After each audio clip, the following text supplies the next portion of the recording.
आरहत वाङ्मय में कहा गया है, धम्मो मंगल मुक्किट्ठम अहिंसा संजमो तवो देवावि तं नमं संति जस्य धम्मे सयामणो।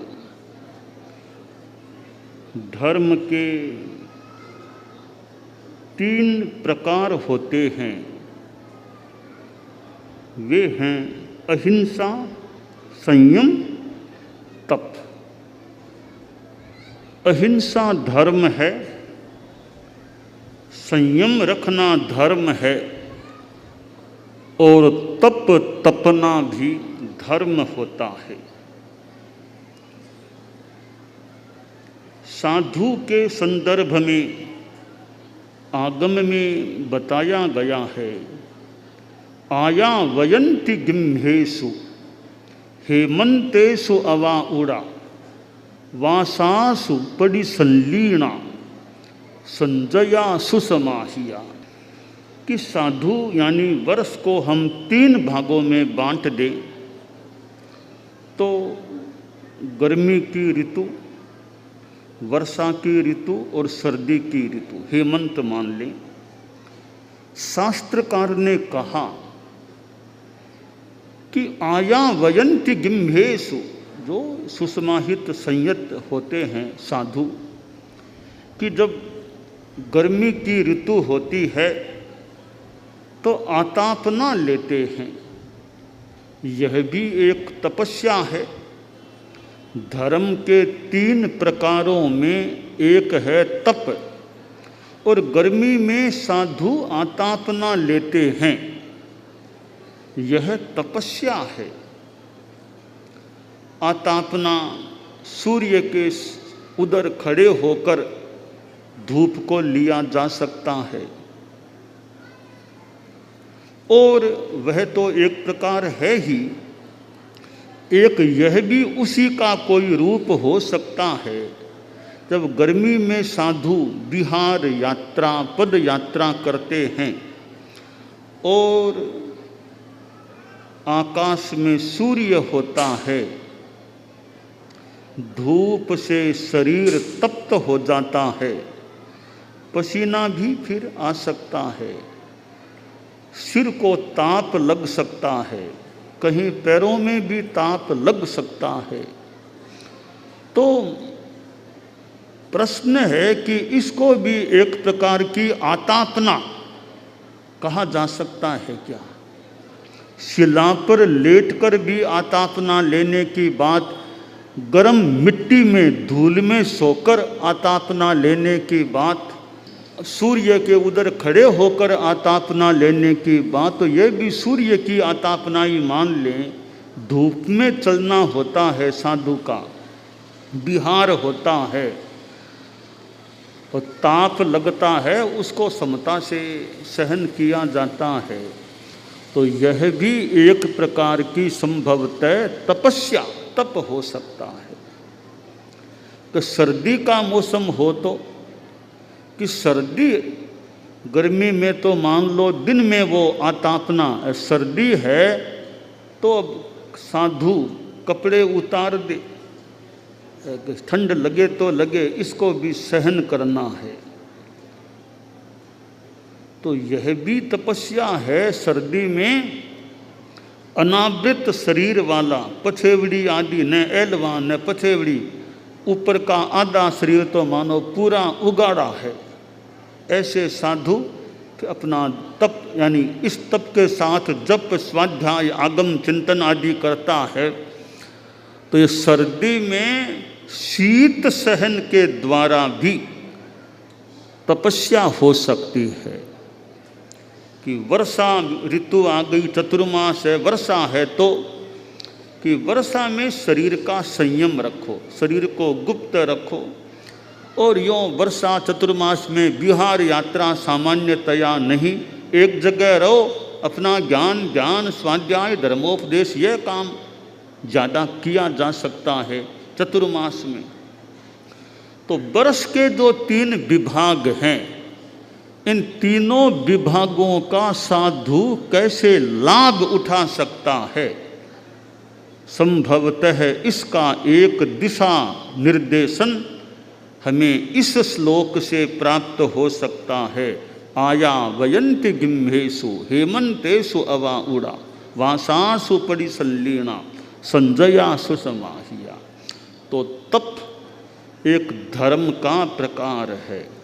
तो वर्षी तप तपस्या है, और भी लंबी लंबी तपस्या, मास खमन और उससे भी ज़्यादा कई तपस्याएं की जा सकती है। स्वाध्याय आदि भी आभ्यंतर तप हैं। बाह्य तप भी होता है, उपवास आदि।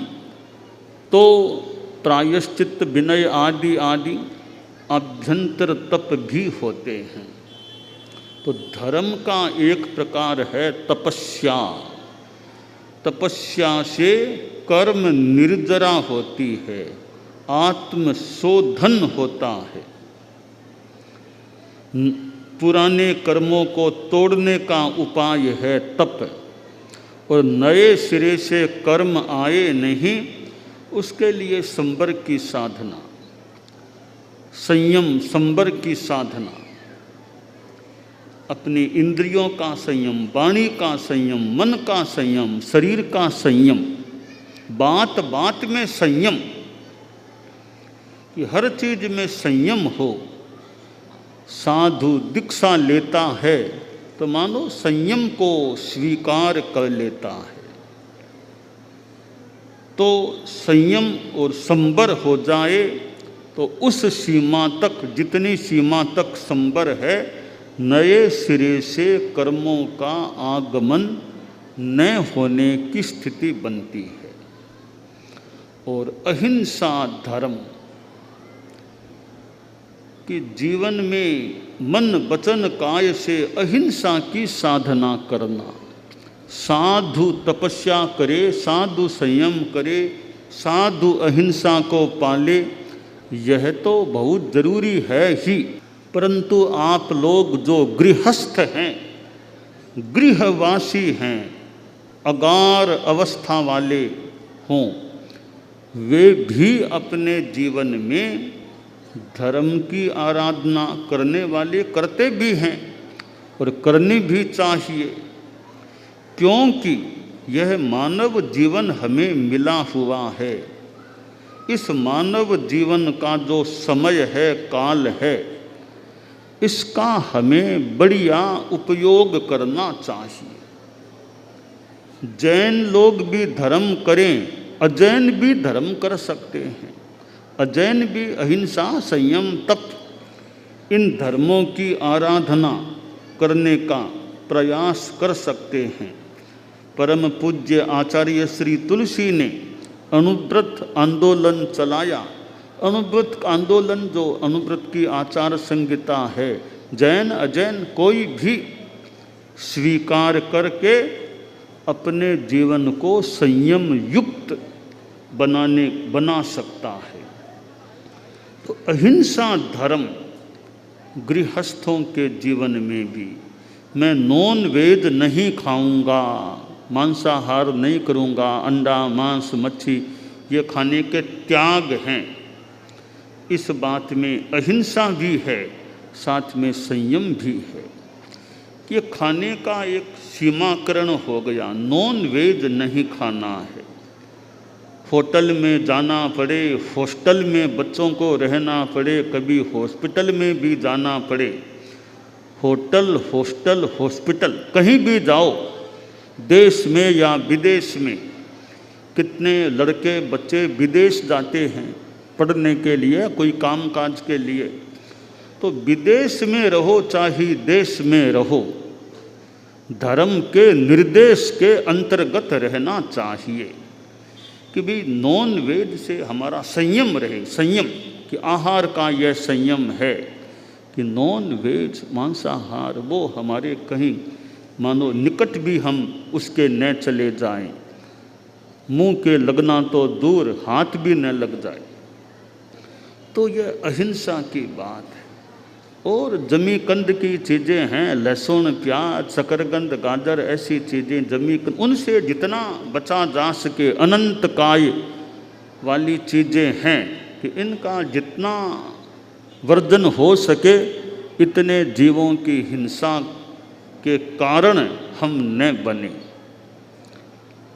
और रात्रि भोजन का भी संयम भी, रात को खाना न खाओ, कभी पूरा तो नहीं छोड़ सकते, रात को 10, 11, 12 बजे बाद तो नहीं खाना, यानी जितना हो सके यह अहिंसा संयम की साधना की जाए। और इधर तपस्या भी, कभी उपवास है, कभी नौकारसी कर लो, एकासना कर लो, इधर स्वाध्याय करो, अनेक रूपों में तप की आराधना की जा सकती है। तो गृहस्थ जीवन में अहिंसा, संयम और तप, इन तीनों की आराधना का प्रयास हो। और कुछ उम्र आ गई, 70 आ गए, 75 आ गए, अब तो और ज़्यादा संयम की साधना, जितना हो सके संयम तप, अहिंसा इधर संयम तप, कि भी मेरा समय साधना में लगे। सामायिक है, 75 आ गए हैं भाई, अब तो सामायिक 2, 3 जितनी दिन में हो सके सामायिक करें, स्वाध्याय करें, ध्यान करें और त्याग प्रत्याख्यान करें, 14 नियम चितारना आदि आदि के द्वारा, कि मेरा जितना जीवन में संयम रहे। टिफिन पाथेय तैयार कर ले। आदमी किसी जगह बाहर जाता है, बीच में जंगल का रास्ता है, मान लो वाहन नहीं जा रहे हैं, पैदल ही जाना है, 50-60 किलोमीटर जंगल का रास्ता पैदल पार करना पड़ेगा। अगर साथ में भोजन है, पानी है, तो रास्ते में कहीं कोई भोजन पानी की व्यवस्था अगर नहीं है, तो साथ में भोजन पानी ले लिया है, तो अपना भूख लगी तो खाना खा लिया, प्यास लगी पानी पी लिया, रास्ता पार हो सकता है।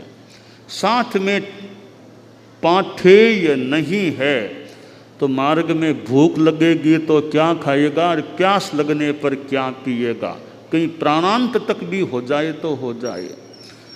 तो सपाथेय अपाथेय, सपाथेय यात्री अटवी को पार करने वाला है, तो सुरक्षित रूप में, यानी भोजन पानी की दृष्टि से सुरक्षित रूप में पार कर सकता है। अपाथेय, साथ में कुछ भी नहीं लिया, तो मार्ग में मुश्किल हो सकती है। इसी प्रकार आदमी अगले भव में जाता है, आगे जाता है, तो धर्म का पाथेय साथ में लेके जा रहा है, तो आशा करें आगे ठीक रह सकेगा। पाथेय कुछ भी साथ में नहीं लिया है, तो आगे क्या होगा। तो यह धर्म का टिफिन अपना तैयार रखना चाहिए और ज़्यादा उसको भरने का प्रयास करना चाहिए। रोज़ आदमी सोचे मैं धर्म करूं, कुछ धर्म रोज़ करूं, कुछ साधना रोज़ करूं, मेरा ये आत्मा का कलश धर्म की बूंदों से भरता जाए, भरता जाए, भरता जाए। अमृत कलश, ये धर्म का मेरा आत्मा रूपी कलश धर्म की बूंदों से भर जाए, बूंद बूंद से घट भरे। तो गृहस्थ जीवन में यह धर्म कलश को भरने का, आत्म कलश को भरने का अहिंसा संयम तप के द्वारा प्रयास करना चाहिए। और श्रावक के 12 व्रत होते हैं, उनको स्वीकार करने का, फिर आगे कभी सुमंगल साधना को स्वीकार करना। तो जितना इस मानव जीवन में धर्म किया जा सके, और वैसे बिजनेस, धंधा, लेन देन, इनमें ईमानदारी रखने का प्रयास हो। ईमानदारी, सद्भावना, नैतिकता, नशा मुक्ति, सबके प्रति सद्भावना, फालतू का लड़ाई झगड़ा किसी से करना नहीं, राड आदि बाढ़, शांति से जीवन जीना। और नैतिकता, लेन देन, बिजनेस धंधे में जितना संभव ज़्यादा से ज़्यादा ईमानदारी रखने का प्रयास हो, और नशा मुक्ति, शराब, सिगरेट, बीड़ी, खैनी, गुटखा आदि नशीले पदार्थों के सेवन से बचना हो। तो इस प्रकार यह धर्म गृहस्थ के जीवन में रहना चाहिए। धर्म है वो बड़ी संपत्ति है। धन पैसा बड़ी संपत्ति नहीं है, छोटी संपत्ति है। क्यों छोटी संपत्ति है? कि इस जीवन के बाद वो पैसा काम नहीं आता है। धर्म आगे भी काम आने वाली चीज है, इसलिए धन छोटी संपत्ति है और धर्म बड़ी संपत्ति है। तो गृहस्थ सोचें, मैं छोटी संपत्ति पर मान लो ध्यान देता हूँ, तो बड़ी संपत्ति पर कितना ध्यान दे रहा हूँ। जैसे सामायिक चलती है, भी सामायिक होती है या नहीं? दिन भर में 50 वर्ष आ गए हैं, दिन भर में एवरेज में एक सामायिक कम से कम हो जाए तो एक संपत्ति मेरी तैयार होती रहे, बढ़ती रहे। तो बाहर की संपत्ति तो पैसा, मकान आदि आदि बाहर की संपत्ति है। भीतर की संपत्ति यह सामायिक आदि आदि नैतिकता, अहिंसा, संयम, तप, यह धर्म है, वह आंतरिक आध्यात्मिक संपत्ति है। एक भौतिक संपत्ति है, लौकिक संपत्ति है, दूसरी लोकोत्तर संपत्ति है, आध्यात्मिक संपत्ति है। भगवान महावीर ने कितनी साधना की, उन्होंने कितनी संपत्ति प्राप्त कर ली, केवल ज्ञान प्राप्त कर लिया। तो भगवान महावीर को तो बड़ी संपत्ति मिली थी, केवल ज्ञान, केवल दर्शन, अमोह निरंतरायता, कितनी 4 संपत्तियाँ। केवल ज्ञान एक संपत्ति, केवल दर्शन दूसरी संपत्ति, वीतराग अवस्था तीसरी संपत्ति, और अंतराय रहितता यह चौथी संपत्ति। 4 संपत्तियाँ बड़ी बड़ी, अनंत अनंत मानो बड़ी बड़ी संपत्तियाँ एक ही दिन में, थोड़ी ही देर में एक साथ मिल गई थी। वो दिन था वैशाख शुक्ला दशमी का, जब 4 संपत्तियाँ मानो एक थोड़े ही समय में परम प्रभु महावीर को 3 संपत्तियाँ तो युगपत, केवल ज्ञान, केवल दर्शन और ये अंतराय कर्म का अक्षय, ये तीनों तो एक ही साथ थोड़ा सा पूर्व, मान लो मामूली पूर्व थोड़ा मोहनीय कर्म का अक्षय हुआ तो क्षीण मोह वीतरागता प्राप्त हो गई थी। तो कितने संपत्तिशाली परम पुरुष हमारे भगवान महावीर बन गए थे। वो वैशाख शुक्ला दशमी को बड़े संपत्तिशाली पुरुष, महापुरुष भगवान महावीर बन गए थे। तो उन जितनी संपत्ति मान लो हम अभी प्राप्त न भी कर सकें, तो थोड़ी थोड़ी थोड़ी जितनी संपत्ति अर्जित कर सकें, वह तो अर्जित करने का हम भी प्रयास करते रहें। तो हम भगवान महावीर से जुड़े हुए हैं और हमारी तेरा पंथ की परंपरा भगवान महावीर से तो है ही। फिर हमारी धर्म परंपरा, संघ परंपरा में पहले गुरु आचार्य भिक्षु हुए। हम लोग आचार्य भिक्षु के मानो अनुयायी हैं, उनसे जुड़े हुए हैं, उनसे संबद्ध धर्म संघ में रहने वाले हैं। और फिर उनकी उत्तरवर्ती आचार्य परंपरा भारमल जी स्वामी आदि आदि, फिर 9वें गुरुदेव आचार्य श्री तुलसी, 10वें आचार्य श्री परम पूज्य आचार्य श्री महाप्रज्ञ जी। तो यह आचार्य भिक्षु की जो उत्तरवर्ती आचार्य परंपरा अतीत की है, अतीत का 1 दशक, आचार्य परंपरा का 1 दशक अतीत में संपन्न हो गया। वर्तमान में दूसरा दशक आचार्य भिक्षु की परंपरा का चल रहा है। दूसरे दशक की प्रथम कड़ी का अभी समय वैसे चल रहा है। हम आचार्य भिक्षु से जुड़े हुए हैं। तो भगवान महावीर, हमारे तीर्थंकर, या जैन शास्त्र आगम आदि आदि हमें प्राप्त हैं। हम शास्त्रों की बातों से अपने आप पर शासन करने का प्रयास करें। शासनात् त्राण शक्तिश्च शास्त्र मित्य भी दीयते, कि शास्त्र कौन होता है? जो शासन करने वाला, शासन देने वाला, अनुशिष्टि देने वाला और त्राण देने वाला। शास्त्रों की अच्छी बातों को मान करके चले, आत्मा का त्राण भी हो सकेगा। तो शासन और त्राण, ये दो चीज़ें हमें शास्त्र से प्राप्त हो सकती है।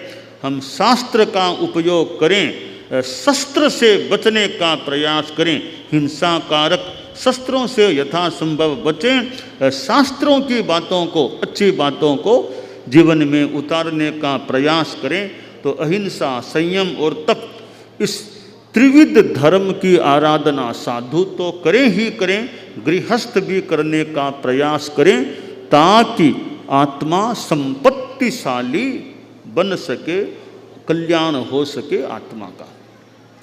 दानान सिद्धम अभयपयाणम सच्चेषु या अणवज्जं वयन्ति तवेषु या उत्तम बंभचेरम लोगुत्तमे समणेनाय पुत्ते।